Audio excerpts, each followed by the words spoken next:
Mesir. Masa prasejarah Mesir pada tahun 5000 sebelum Masehi. Pusat kesenian dari masa ini berada di kota Memphis.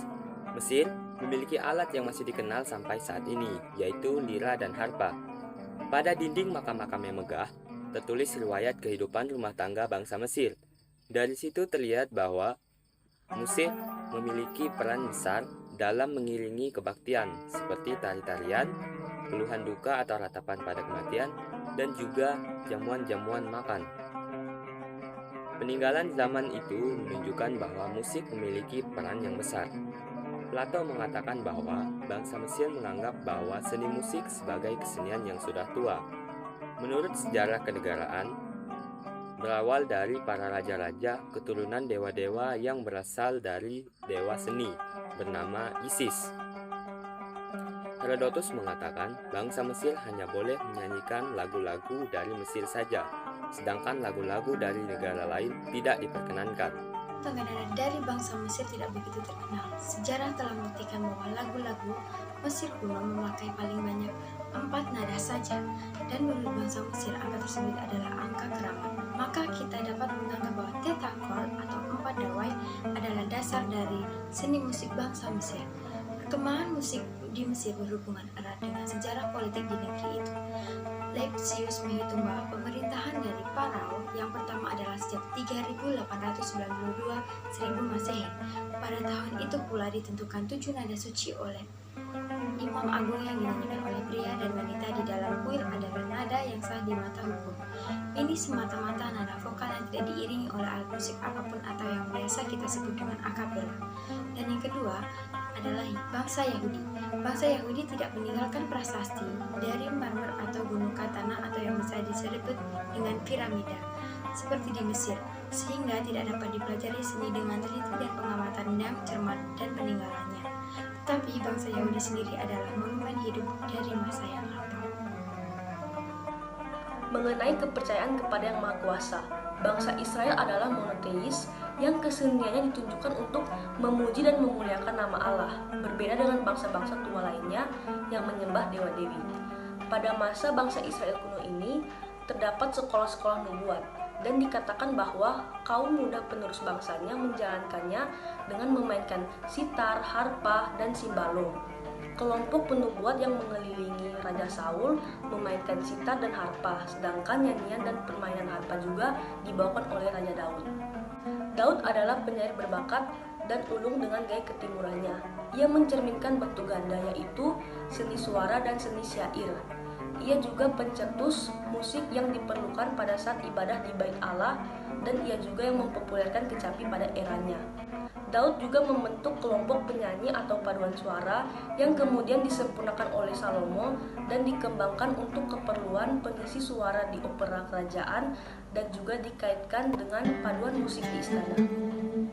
Sangkakala merupakan suara yang sangat fenomena pada masa itu, sifatnya yang bergemuruh dan mengaum. Dalam sejarah bangsa Israel, masa ini tidak hanya menguasai daya kekuatan madah. Madah adalah sebuah kata homonim yang berarti pujian yang disampaikan, bisa juga berarti ungkapan yang mengagungkan sesuatu. Praktek tiupan sangkakala dan maknanya. Yang pertama adalah tekiyah, tiupan panjang dan utuh bertahan panjang sekitar 7-10 detik per tiupan, bermakna penghayatan kebenaran Tuhan dan tegakkan keadilan. Yang kedua adalah syarim, 3 tiupan pendek atau putus-putus, berdurasi kurang lebih 2-3 detik per tiupan, bermakna untuk pernyataan deklarasi suara Tuhan dan dalam konteks duniawi, suara ini diperdengarkan untuk pernyataan peperangan atau segala hal yang sifatnya deklarasi. Yang ketiga, teruah, tiupan kejutan seperti alarm atau peringatan, ditiup sebanyak 3 kali tiupan pendek. Dalam konteks peribadatan, biasanya memberi makna Tuhan hadir dalam persekutuan imamat dan harus fokus. Yang keempat adalah tekiyah, tiupan panjang beberapa kali, pernyataan penuh kemuliaan Tuhan, bisa juga deklarasi kemenangan. Timur dan ugap merupakan alat musik yang berasal dari bangsa Israel. Alat ini diciptakan oleh Yubal, terdapat pada Kejadian pasal 4 ayat 11. Kinar seperti harpa kecil berbentuk segitiga dengan dawai, sedangkan ugap berbentuk bilah atau yang biasa kita sebut dengan seruling. Musik Yahudi berkembang pada 2 tahap yang sangat berbeda. Tahap pertama yaitu musik Kenisa pada tahun 10 sampai 6 sebelum Masehi. Tahap kedua yaitu musik sinagoga pada tahun 500 sebelum Masehi dan seterusnya. Raja Salomo merupakan pengembang musik tahap pertama yaitu musik Kenisa. Ia adalah tokoh utama perkembangan musik Yahudi mencapai puncak kesempurnaannya. Nyanyian ibadat Yahudi haruslah bersyairkan dari mazmur-mazmur.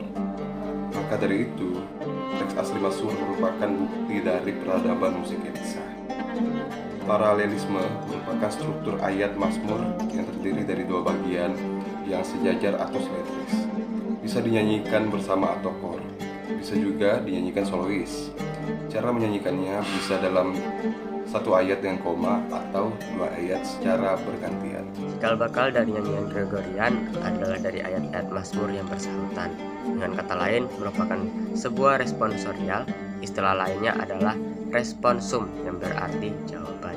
Nama musik sinagoga berasal dari tempat berkumpulnya orang Yahudi untuk berdoa, mendengarkan pembacaan Taurat, dan untuk bernyanyi pada hari Sabat atau setiap hari Sabtu, yang mana hari Sabtu merupakan hari di mana bangsa Yahudi beribadah. Gaya silabis adalah style menyanyi sederhana oleh karena tiap suku kata dan keseluruhannya terdapat 3 tahap, yaitu kadans permulaan atau initium, kadans tengah atau meditiato, kadans akhir atau finalis. Gaya melismatis adalah style menyanyi yang baru di luar peradaban zaman Raja Salomo atau perkembangannya. Karakter kuat terletak di melodinya yang beragam dalam satu suku kata, biasanya digunakan dalam kata haleluya dan amin pada akhir lagu.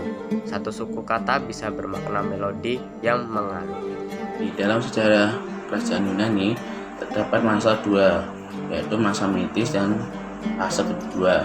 Yang pertama masa mitis, bangsa Yunani seperti bangsa kuno yang lainnya menganggap seni itu berasal dari dewa-dewi.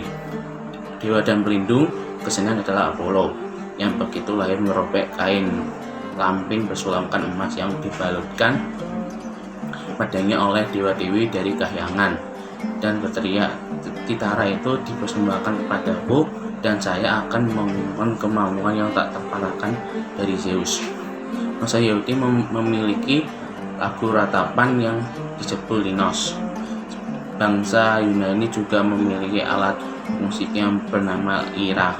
Apollo ada dewa dari semangat, dan ia juga merupakan dewa pelindung kesenian yang menjadi contoh dari golongan Kitaroden atau Kitaroden. Panglima dari para musa yaitu dewa wanita atau dewi dari seni suara, oleh karena dijuluki sebagai Musa Ketes. Mulai sejak dahulu kala kesenian adalah yang utama bagi para musa atau dewa musik. Semua yang diperbuat oleh dewi musik seperti irama, dan aturan-aturan yang merdu menjadi kesatuan yang indah, bebas dan penuh kebahagiaan. Berikut ini nama-nama dari ke-9 dewi musik. Yang pertama, Cleopatra, dewi seni sastra syair. Yang kedua, Clio, dewi sejarah. Yang ketiga, Erato, dewi sastra erotis. Yang keempat, Euterpe, dewi sastra liris. Yang kelima, Kayla, dewi ria jenika. Yang keenam, Melpomene, dewi drama sedih. Yang ketujuh, Terpicira, dewi seni tari. Yang kedelapan, Trionia, dewi seni musik atau olah nada. Yang terakhir, Urania, dewi ilmu binatang. Fase kedua pada abad 1100 sampai 500 sebelum Masehi. Pada sekitaran 1100 sebelum Masehi, mulailah gerakan besar hijrahnya suku Doris yang menyebabkan berakhirnya zaman mitis di Yunani. Suku Tesalia, Arnea, dan Doris bergerak ke selatan, menduduki daerah Boeotia dan Peloponnes, sehingga suku-suku di daerah tersebut terpaksa ditundukkan dan tersisih sampai mengungsi keluar. Hanya daerah jika saja yang tidak dapat diduduki, sehingga dapat menjadi tempat kerja para pengungsi Welaska dan suku-suku lainnya. Namun karena daerah itu kecil, tidak memungkinkan menampung seluruhnya, karena para pengungsi melimpah sampai pantai Asia Kecil dan Cislade. Seniman pertama yang disebut-sebut dalam masyarakat Yunani yaitu Tirtaios yang hidup sekitar tahun 676 sebelum Masehi dan tampil sebagai penyanyi dan pahlawan dalam perang antara orang Sparta dengan orang Messenia, karena menciptakan lagu-lagu perang yang patriotik yang merangsang pemuda-pemuda Sparta menjadi pejuang. Sekian presentasi dari kelompok kami. Terima